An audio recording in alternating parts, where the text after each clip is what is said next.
Hello students, welcome to Ashish Polala classes.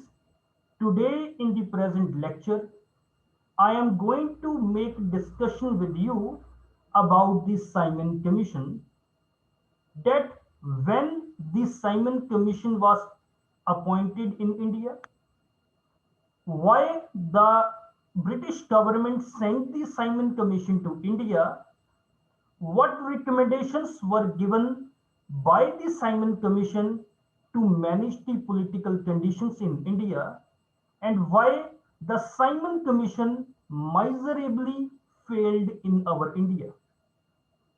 In the previous lecture, we had made studied about the Government of India Act 1919.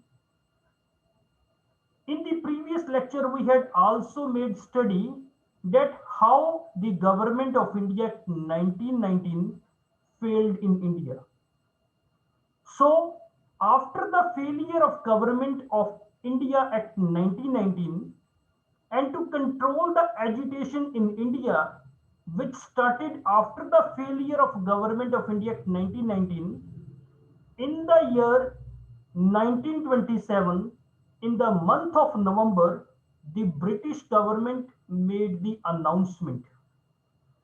It made the announcement for the appointment of a 7-member statutory commission, which was under the chairman of Sir John Simon.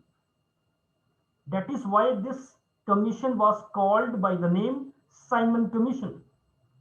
What was the duty of Simon Commission?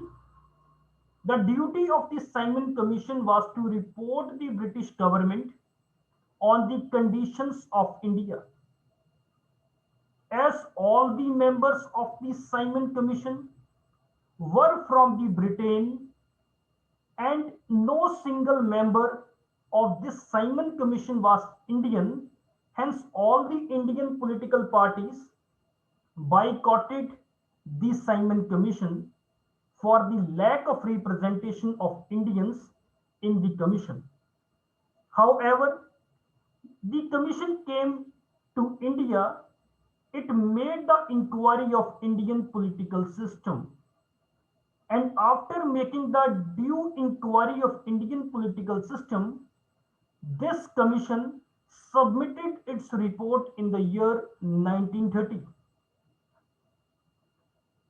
While submitting its report, this commission made number of recommendations. Some of the recommendations of the Simon Commission are: it recommended the abolition of Dirachi system, which was introduced by the Government of India Act 1919.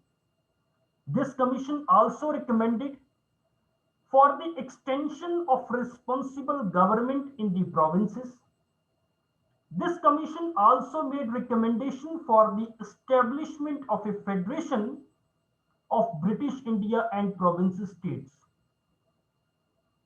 This commission, however, recommended for the continuation of communal electorate of various religious persons and various caste persons, and many other recommendation was given by the Simon Commission.